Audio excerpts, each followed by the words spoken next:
అందరికీ నమస్కారం. గత శనివారం గౌరవ ముఖ్యమంత్రి గారు మేమంతా సిద్ధం కార్యక్రమానికి విజయవాడ నగరానికి, Vijayawada east constituency, central constituency రెండు కూడా వారు మేమంతా సిద్ధం కార్యక్రమం చేయడం జరిగింది. అపూర్వ స్పందన వచ్చింది. మన కనకదుర్గమ్మ వారధి నుంచి అప్ టు కండ్రిక దాటి రామవరపాడు వెళ్ళేంత వరకు కూడా ప్రతి ప్రదేశంలో కూడా చక్కటి జనాలు స్వాగతం పలకడం కానివ్వండి, హారతులు ఇవ్వడం కానివ్వండి, ప్రతి ఒక్కటి కూడా చాలా బాగా జరిగింది, చాలా విజయవంతం కూడా జరిగిందని చెప్పని ప్రజలే అనుకుంటున్నారు. ఇప్పుడు అటువంటి తరుణంలో మా విజయవాడ సెంట్రల్ కాన్స్టిట్యున్సీలో ఒక బాధాకర సంఘటన, దురదృష్ట సంఘటన కూడా.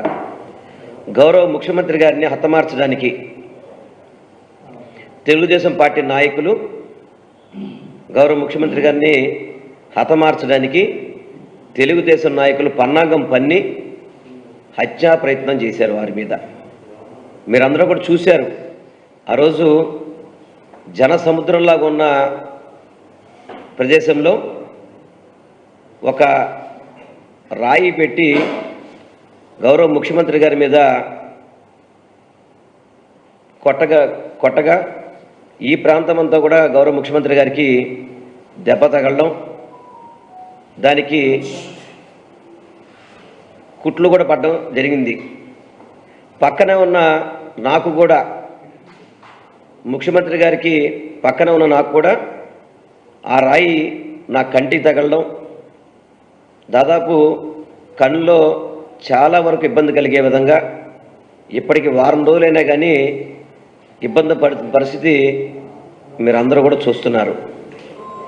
వీటి మీద రకరకాలుగా తెలుగుదేశం నాయకులు ఇష్టం వచ్చినట్టు సోషల్ మీడియాలో కానీ, వాళ్ళకున్న ఎల్లో మీడియాలో కానీ దుష్ప్రచారాలు, కోడికత్తి గులకరాయి అని చెప్పని.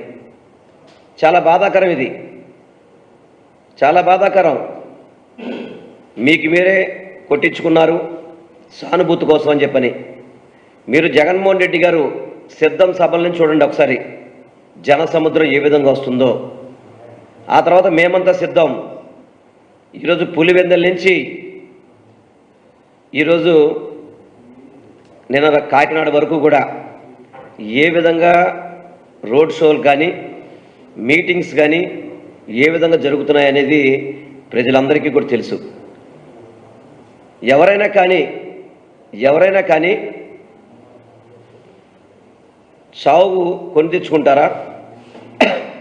మనందరికీ కూడా బాడీలో అన్నిటికంటే ముఖ్యమైనది కన్ను. చిన్న నలక పడిగితేనే తట్టుకోలేని పరిస్థితుల్లో మనం ఉంటాం. అటువంటిది ఆ రాయి వచ్చి కంటికి తగిలి ఇబ్బంది పడుతుంటే వ్యంగ్యాస్త్రాలు మాట్లాడతాం, ఇష్టం వచ్చినట్టు మాట్లాడతాం, ఏదో రకంగా మాట్లాడతాం. ఇవి చాలా బాధాకరం. మనం బోండమ్మ గారిని చూస్తున్నాం, అదేవిధంగా తెలుగుదేశం చంద్రబాబు నాయుడు చూసాం, అక్కడ ఉన్న తొత్తులు చూస్తున్నాం. చంద్రబాబు నాయుడు ఏమో ఇది గులకరాయి, ఇందులో తెలుగుదేశంలో బోండోమని ఇరికించడానికి ప్రయత్నం చేస్తున్నారు, ఇది చేస్తే కనుక జూన్ 4 మీ అంత చూస్తూ అంటాడు. అదేవిధంగా బోండోమ కూడా జూన్ 4 మీ అంత చూస్తూ ఉంటారు. అదేవిధంగా పట్టాభి, అతను కూడా ఇష్టం వచ్చిన మాడుతున్నారు. ఒక్కసారి కనుక మనం ఆలోచన చేసుకుంటే ఈ సంఘటనలో తెలుగుదేశం వాళ్ళ హస్తం ఉందో లేదో వాళ్ళ నోటేమిటే మీకు అర్థమయ్యే విధంగా తెలుసుద్ది. వాళ్ళ నోటేమిటే అర్థం చేసుకోవాలి. ఎందుకంటే ఇదేదో మనం చేసిందే కాదు, మనం చెప్పింది కాదు, వాళ్ళ నోటేమిటే. ఒకసారి ఒకటో వీడియో చూపెడదామా? ఫస్ట్ వీడియో ఒకసారి చూడండి. వెల్లంపల్లి సీను చేసినటువంటి కుట్ర, ఈ సానుభూతి పొందడానికి 27 రోజుల్లో ఎలక్షన్ పెట్టుకొని ఇవాళ గులకరాయితో కొట్టించుకుంటే ప్రాణహాని అంట. అంటే ఎక్కడైనా ఇది నమ్మసత్యంగా ఉందా అని వైసీపీ వాళ్ళే నవ్వుకుంటారు. ఇది మీరు విన్నారు కదా, ఇది ఫస్ట్ వీడియో. ఇది ఈ కుట్ర నేనును కేశినేని నాని గారు విజయవాడ పశ్చిమ నియోజకవర్గంలో రౌడీ షీటర్లు తీసుకొచ్చుకొని మాకు మేమే దాడి చేసుకున్నామని చెప్పని గౌరవ మాజీ శాసనసభ్యులు బోండా ఉమా గారు మాట్లాడిన మాటలు. ఇంకొకటి రెండో వీడియో చూద్దాం ఒకసారి. అంటే దీంట్లో ఇవాళ సెంట్రల్ నియోజకవర్గంలో అనుకోకుండా జరిగిందండి ఆ సంఘటన. ఎవడో కుర్రోడు ఆ కారణం కూడా చెప్పాడు. మా అన్నా క్యాంటీన్ తీసేసాడు, వాళ్ళ ఇంటి పక్కనే అన్నా క్యాంటీన్. మాకు 300 ఇస్తామని కిరాయి 300 ఇవ్వకుండా మమ్మల్ని రోడ్డు మీద వదిలేశారు. వాళ్ళ అమ్మకు 200 ఇస్తామని 200 ఇవ్వలా, ఎవరిగాడు వెళ్ళిపోయాడు అని చెప్పి బాధతో ఆ కోపంతో చీకట్లో రాయి ఇసిరాడు. అది దురదృష్టవశాత్తు సీఎంకి తగిలింది. అంతే తప్పితే గురి చూసి రిసట్టడానికి అదేమి చిన్న విషయం కాదు. ఎందుకు టార్గెట్ చేస్తున్నారు? సెంట్రల్ నియోజకవర్గంలో ఇన్సిడెంట్ జరిగింది కాబట్టి వాళ్ళకు ఒక అవకాశం వచ్చినట్టుగా భావిస్తూ ఉన్నారు. కానీ దీంట్లో వాస్తవాలు ఉంటాయి, ఎవిడెన్స్లు ఉంటాయి. ఇది ఎటువంటి పరిస్థితుల్లో ఎవరైతే కేసు బుక్ చేశారో, కేసు పెట్టించారో, కేసు దీంట్లో ఇన్వెస్టిగేషన్ చేస్తున్నారో అందరూ కూడా జూన్ 4వ తారీఖు తర్వాత నా పేరు కనుక ఇన్వాల్వ్ చేస్తే ఖచ్చితంగా వాళ్ళందరూ కూడా కేసుల్లో ఇరుక్కుంటారు. రాజకీయ లబ్ధి కోసం ఇది చూశారు కదా మీరు. ఫస్ట్ వీడియోలేమో నేను కేశినేని నాని గారు మేమే కొట్టించామని చెప్పాడు. రెండో వీడియోలో ఏం చెప్తున్నాడు? అవును, మా కాన్స్టిట్యూన్సీలోనే మావాడే రాయిసిరాడు, అన్నా క్యాంటీన్లో మూసేసామని చెప్పని, అదేవిధంగా ఏదో పేమెంట్ ఇవ్వడానికి సరిగ్గా డబ్బులు ఇవ్వలేదని చెప్పని ఇసిరారని చెప్పని. ఇంతవరకు ఆ సతీష్ అనే నిందితుడు ఆ వీడియో మాట్లాడేంత వరకు కూడా పోలీసు కానీ ఎక్కడా కూడా మాట్లాడిన పరిస్థితి లేదు. వాళ్ళకి ఆ విధంగా మరి సతీష్ ఏ విధంగా వాళ్ళకి తెలియపరిచాడు? బోండోమాకి అన్నా క్యాంటీన్లే అక్కడ మూసేసాం కాబట్టి కొట్టాడని సంగతి బోండోమా ఎలా చెప్తున్నాడు దాన్ని? అంటే సతీష్తో ముందు పరిచయం ఉండాలి, లేకపోతే అదే సతీష్ని ఇతను ఇన్ఫ్లుయెన్స్ చేసి ఉండాలి. అలా 2 మాటలు పెట్టినాడు. 3వ మాట గొలకరాయి అన్నాడు. 4వ మాట కాలుకు దెబ్బ తగిలితే కన్ను కట్టుకున్నాడు వెల్లంపల్లి అని చెప్పి చెప్తున్నాడు. సిగ్గు శర ఉండాలి బోండోమాకి, సిగ్గు శర ఉండాలి. ఈరోజు మీడియాలో ఇష్టం వచ్చినట్టు ఉద్రేకంగా మాడిపోతున్నాడు. పచ్చి తాగుపోతూ తాగేసి ఇష్టం వచ్చినట్టు మాడుతున్నాడు. ఏదో సిపి గారిని మీ సంగతి చూస్తాను, తాడేపల్లి నుంచి ఫోన్ వస్తే ఇక్కడి నుంచి సెల్యూట్ చేస్తున్నారు. ఇదే అధికారులను బెదిరించేది. ఈ విధంగా బెదిరిస్తారు అధికారుల్ని. జూన్ 4 వచ్చిన తర్వాత వాళ్ళ సంగతి చూస్తా అంటున్నాడు. నేను మీ ద్వారా ఎన్నికల కమిషన్ కోరుకుంటున్నాను, ఎన్నికల కమిషను ఏదైతే ఇతను బెదిరిస్తున్నాడో సుమోటోగా అధికారులను బెదిరిస్తూ సాక్ష్యాలని తారుమారు చేయడానికి అధికారులను బెదిరిస్తున్నాడు ఈ బోండోమా అనే వ్యక్తి. దీన్ని మీరు సుమోటోగా తీసుకొని అతని మీద యాక్షన్ తీసుకోవాల్సిందిగా మీ ద్వారా ఎన్నికల కమిషనర్ని కోరుకుంటున్నాను. తప్పకుండా వాళ్ళు యాక్షన్ తీసుకో, లేకపోతే కనుక అధికారులందరినీ కూడా పేర్లు పెట్టి డీజీపీ అని, సిపి అని, ఏసీపీ అని, సిఏ అని ఇంతమందిని పేర్లు పెట్టి బెదిరించడం అంటే రౌడీజం కాదా ఇది? రేపు జూన్ 4 వచ్చాక మీ సంగతి చూస్తానని చెప్పంటే బెదిరించడం కాదా? ఇప్పుడు అక్కడ సాక్ష్యాధారాలతో ఎవరైతే ఈ సతీష్ అనే వ్యక్తి ఉన్నాడో, ఈ సతీష్ అనే వ్యక్తి గౌరవ ముఖ్యమంత్రి గారి మీద దాడి చేసింది వాస్తవము. ఇది సాక్ష్యాధారాలతో పట్టుకున్న విషయం. ఇది వాళ్ళు ఏమనుకున్నారంటే గుంపులో తగిలింది కదా, ఇది తెలియదేమో అని చెప్పి అనుకున్నారు. అంటే పోలీస్ డిపార్ట్మెంట్ కానీ వాళ్ళందరూ ఏమన్నా మీలాగా నిశానిగాళ్ళు అనుకున్నారంటే మీరేమన్నా? వాళ్ళందరికీ కూడా చక్కటి తెలివితేటలు ఉన్నాయి. అన్ని విధాలు కూడా గౌరవ ముఖ్యమంత్రి గారి మీద దాడి జరిగిన ఘటన మీద పూర్తిగా విచారణ చేసి, నువ్వు ఇష్టం వచ్చినట్టు పేర్లు కూడా చెప్తున్నావు. ఏసీపీ హనుమంతరావు అని చెప్పని, ఏసీపీ రమణమూర్తి గారని చెప్పని. పోలీస్ డిపార్ట్మెంటు ఎవరికి ఎక్కడ అవసరమో వాడుకోవడం వాళ్ళ ఇష్టం. దానికి నువ్వెవడు నియమ నిబంధనలు చెప్పడానికి? నిన్ను పట్టుకోవడం 100 మంది పోలీసులు కావాలా? 100 మంది పోలీసులు అవసరం నిన్ను పట్టుకోవడానికి? నిన్న నీకు నువ్వే నన్ను అరెస్ట్ చేస్తారు రండి అంటే 100 మంది రాలా నీ పార్టీ వాళ్ళు, 100 మంది. ఇవాళ నువ్వు ప్రెస్ మీట్ పెడితే కనీసం నీకు ఎక్స్ కార్పొరేటర్లు కానీ ఎవరు కూడా మద్దతు ఇచ్చిన పరిస్థితి లేదు. ఈ బోండోమా కూడా దరిద్రం పోద్రా అని చెప్పి అనుకున్నారు తప్ప బోండోమా గెలవాలి అని చెప్పని మీ తెలుగుదేశం నాయకులు కూడా కోరుకోవట్లేదు. నువ్వు ఇష్టం వచ్చినట్టు మాట్లాడడం ఏదో ఓటమి భయం అంట. అసలు నువ్వు క్యాన్వాసింగ్ అన్నావు, నేను వచ్చి దాదాపు 3 నెలల నుంచి తిరుగుతున్నా, ప్రతి గడప తిరిగాను. నువ్వు ఎన్నిసార్లు వచ్చావు బయటికి? నువ్వు ఎన్నిసార్లు కలిసావు చెప్పిన ఒకసారి? ఎన్నిసార్లు ప్రజల దగ్గరికి వెళ్ళావు? అరగంట తిరుగుతావు. మొన్న ఎవరో చెప్పారు కంట్రీకి వచ్చాడు తాగేసి వచ్చాడని చెప్పని. నువ్వు క్యాన్వాసింగ్ ఆగిపోతుంది, నీకు క్యాన్వాసింగ్ ఎవరు ఆపారు? ఎవరు ఆపారు క్యాన్వాసింగ్ వెళ్ళొద్దని చెప్పని? నీకు నువ్వే ఈ తప్పు చేశావని చెప్పి నీకు తెలుసు కాబట్టే, ఈ దారుణ నువ్వే చేశావు కాబట్టే భయపడుతున్నావు. ఏ పోలీసులు నిన్ను పిలిచారా? నీకు ఎంక్వైరీ చేశారా? నీకు నోటీస్ ఇచ్చారా? ఎందుకు భయపడిపోతున్నావు నువ్వు? భయపడాల్సిన అవసరం ఏంటి? పోలీసు అధికారులు బెదిరించాల్సిన అవసరం ఏంటి? ఎందుకు బెదిరిస్తున్నావు నువ్వు? నీకు తెలుసు ఈ దారుణమైన ఘటన చేసింది నువ్వే అని చెప్పని. నువ్వే చేయించావు, చంద్రబాబు యొక్క ఆదేశాలతో నువ్వే చేయించావు అనే దానికి నీవు చెప్పిన వీడియోస్లోనే ఉన్నాయి. 3వ వీడియో ఒకసారి చూపెట్టండి.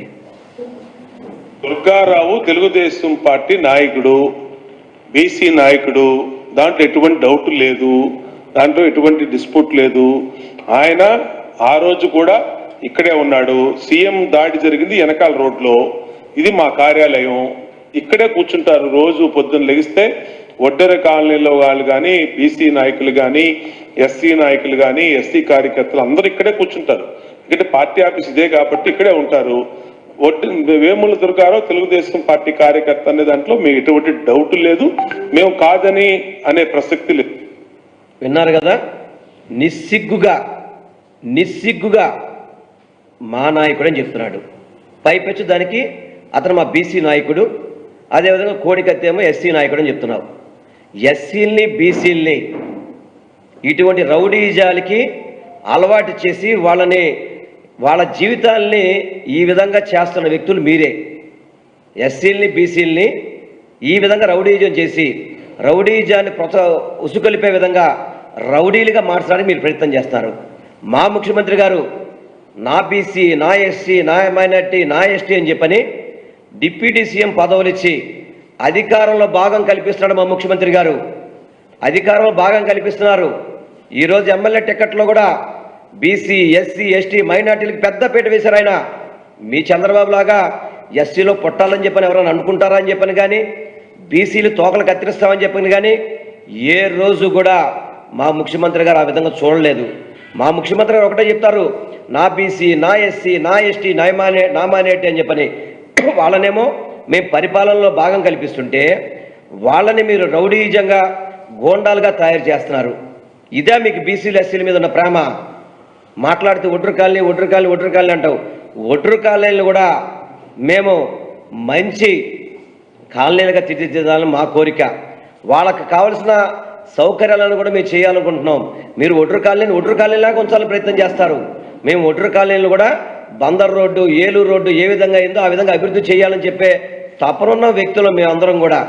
మీరు మీ ఇష్టం వచ్చినట్టు బోండోమా కట్టు కథలు అలబాకు సానుభూతి అని చెప్పని అనుకుంటున్నామేమో.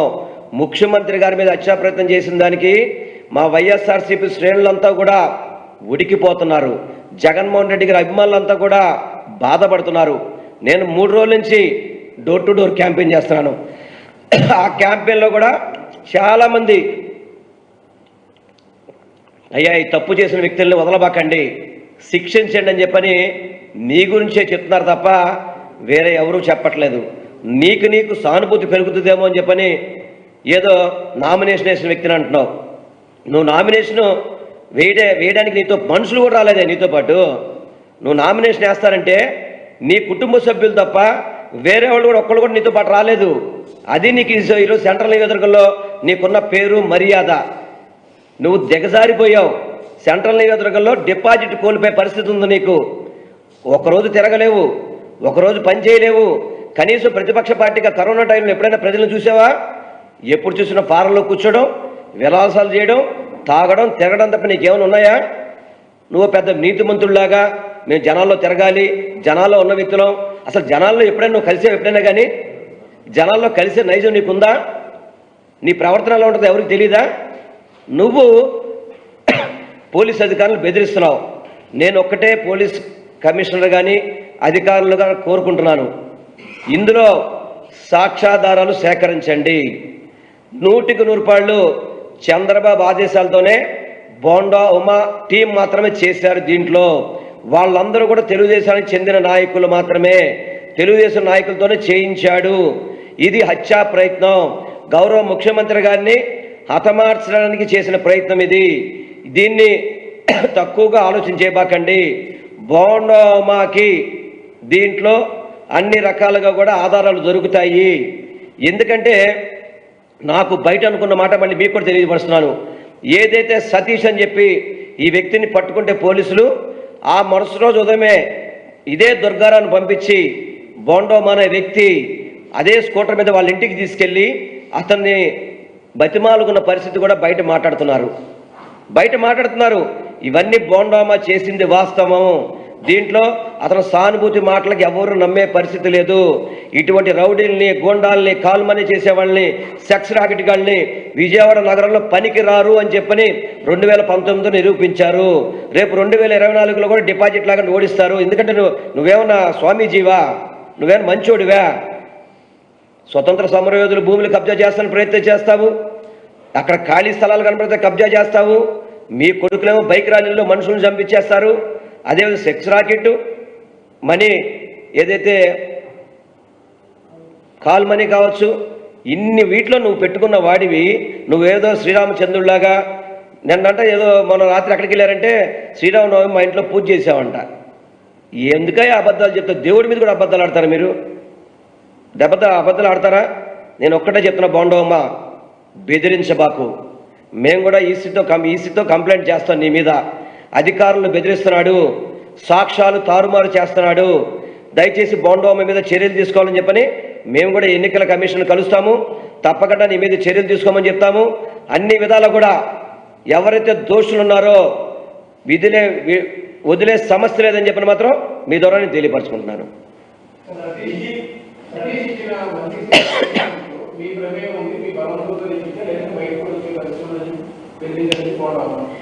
సరే, ఇవన్నీ బోండోమా మాకు ఎట్లా తెలుస్తున్నాయి? ఇప్పుడు పోలీసులు ఏమన్నా ఇంటర్నల్గా మాట్లాడుకున్నారు నాకు తెలియదు. మీరు బోండోమా చెప్పారని నన్ను అడుగుతున్నారు. మీరు బోండోమాకి ఈ విధంగా ఎలా తెలుస్తున్నాయి? అతనికి ఈ కేసులో పూర్తిగా కూడా సమాచారం ఉంది. అతను చేయించాడు. పోలీసులు సాక్ష్యాధారాలతో బయట పెడుతున్నారు కాబట్టి కంగారు పడిపోతున్నాడు, వణికిపోతున్నాడు. మామూలుగా ఉనకట్లా రోజుకి ఇదివరకు క్వార్టర్ బాటిల్ తాగితే ఇప్పుడు ఫుల్ బాటిల్ తాగుతున్నాడు. ఇప్పుడు ఫుల్ బాటిల్ తాగి టెన్షన్తో కొట్టుకుంటున్నాడు. కానీ ఒకటి, తప్పు చేశావు బోండోమా, దుర్మార్గం చేశావు, ఆ దేవుడిని నొదలడు, తప్పకుండా శిక్ష అనుభవిస్తాడు బోండోమా అనే వ్యక్తి.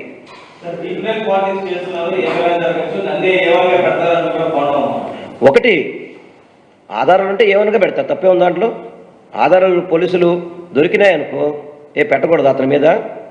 ఇతనేమైనా స్వతంత్ర సమరయోధుడా? ఇతని క్యారెక్టర్ ఏంటి?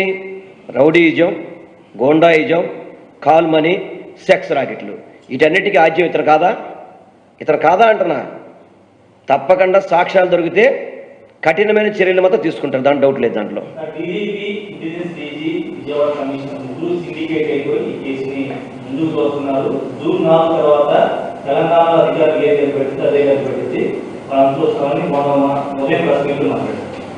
సరే, ఒకటి మాత్రం చెప్తున్నాను, జూన్ 4 తర్వాత జగన్ అనే నేను అనే ప్రభంజనం తప్ప ఈ రాష్ట్రంలో వేరేదేమీ కనపడదు. ఇది రాసి పెట్టుకోండి. జగన్ అనే నేను తప్ప వేరే కనపడేదానికి అవకాశమే లేదు. వీళ్ళందరూ కూడా ఒక దంపుడు మాటలు తప్ప దాంట్లో పసలేదు. పస ఉంటే కనుక, వాళ్ళు గెలిచే లక్షణాలు వాళ్ళకు ఉంటే కనుక బీజేపీని ఎందుకు కలుపుకోవాలి, జనసేన ఎందుకు కలుపుకోవాలి, ఎందుకు ఇన్ని పొత్తులు ఎందుకు, ఇన్ని ఎత్తులు ఎందుకు, ఇన్ని చిత్తులు ఎందుకు, ఈ గమ్మతులు ఎందుకు? వాళ్ళు గెలిచే సమస్య లేదు. రేపు జూన్ 4 తర్వాత ఏదైతే మా ముఖ్యమంత్రి గారు ప్రమాణ స్వీకారం చేస్తారో ఈ కేసు మీద పూర్తిగా కూడా విచారణ జరిపిస్తాం. విచారణ జరిపించి ఎవరు దోషులైతే వాళ్ళని కఠినంగా శిక్షించే విధంగానే ప్రభుత్వం పనిచేస్తారని మాత్రం మీకు తెలియపరచుకుంటున్నాం.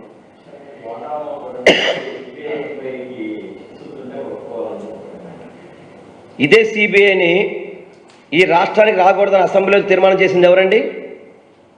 సిబిఐని రాష్ట్రంలో అడుగు పెట్టకూడదు అని చెప్పని తీర్మానం చేసిన వ్యక్తులు ఎవరు? తెలుగుదేశం పార్టీ చంద్రబాబు నాయుడు కాదా? మరి ఆ రోజు సిబిఐ మీద ఎందుకు అనుమానం వచ్చింది నీకు? ఎందుకు రాష్ట్రం రాకూడదని చెప్పి నువ్వు తీర్మానం చేసావు ఆ రోజు? ఒక మాట మీద నుంచోలేరు మీరు అసలుకి. ఒక గౌరవమైన అసెంబ్లీలో సిబిఐ రాష్ట్రాలను అడుగు పెడతానికి వీలు లేదు అని చెప్పని తీర్మానం చేసిన మీరా సిబిఐ గురించి మాట్లాడేది? మీరా సిబిఐ గురించి మాట్లాడేది? సిబిఐ మీద అంత నమ్మకం ఉందా మీకు? అంత నమ్మకం ఉన్న వ్యక్తులు ఎందుకు వాళ్ళు అసెంబ్లీలో తీర్మానం చేశారో బోండా ఉమ్మ గారు సమాధానం చెప్పాలి దానికి.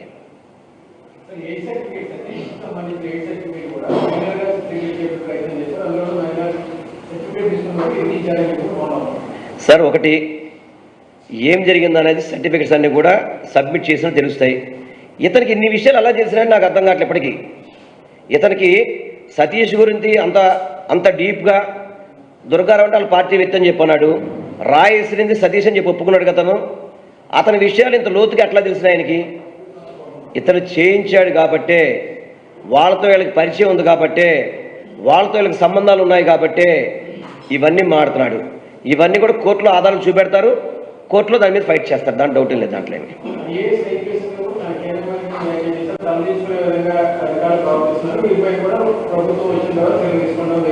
సార్, ఇందాకే చెప్పాను, జూన్ 4 తర్వాత జగన్ అనే నేను తప్ప వేరే ప్రపంచమే కనబడదు. ఇటువంటి బెదిరింపు మాట్లాడకూడదని ఈసీ కూడా మేము కంప్లైంట్ చేస్తాం. ఐఏఎస్ఎల్ని ఐపీఎస్ఎల్ని బెదిరిస్తున్నారు వీళ్ళు, వీళ్ళ మీద చర్యలు తీసుకోవాలని మేము చెప్తాం గ్యారంటీకి. ఎందుకంటే జూన్ 4 మేము వచ్చేస్తున్నామంటే అధికారులు భయపడిపోయి మీకు గులామగిరి చేయాలా అంటే నిజాలు బయట పెట్టకూడదా? మీ దానికి నిజాయితీగా ఉన్న ఏ అధికారులు కూడా భయపడరు కాబట్టే వాళ్ళు సాక్ష్యాధారాలు సేకరిస్తున్నారు. మీరు భయపెట్టాలని చూసినా కానీ అధికారులు ఎవరు కూడా తప్పు చేసిన వ్యక్తిని వదలరు అనేది మాత్రం నా నమ్మకం. నాకు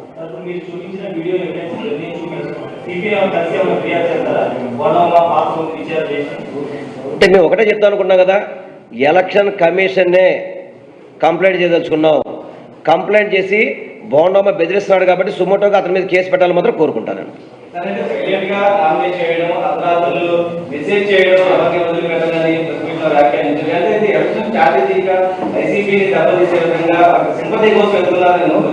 సార్, ఒకటి అంటే ముఖ్యమంత్రి గారిని హత్యా ప్రయత్నం చేసిన వ్యక్తిని సింపతి గురించి వస్తారు, ఎవరైనా ఆలోచిస్తారా? ఒక రాష్ట్ర ముఖ్యమంత్రిని, బడుగు బలహీన వర్గాలకి ఆశాజోసుగా ఉన్న వ్యక్తిని ఈరోజు హత్యా ప్రయత్నం చేస్తే దాని సింపతి అని చెప్పి ఎవరైనా అనుకుంటారా? సింపతి కాదు, అతనికి జనబలం లేదు. ఈరోజు జనబలం లేక నామినేషన్కి కూడా ఎవరు అతను వెంట రాలేదు. నామినేషన్ కూడా తన కొడుకు తప్ప అతనితో ఎవరు రాలేదు. పార్టీ వాళ్ళు ఎవరు కూడా అతనితో సుముఖంగా లేరు. అందుకని అతను డిపాజిట్ లేకుండా ఓడిపోతాడని కూడా మీకు తెలియపరచుకుంటున్నారు.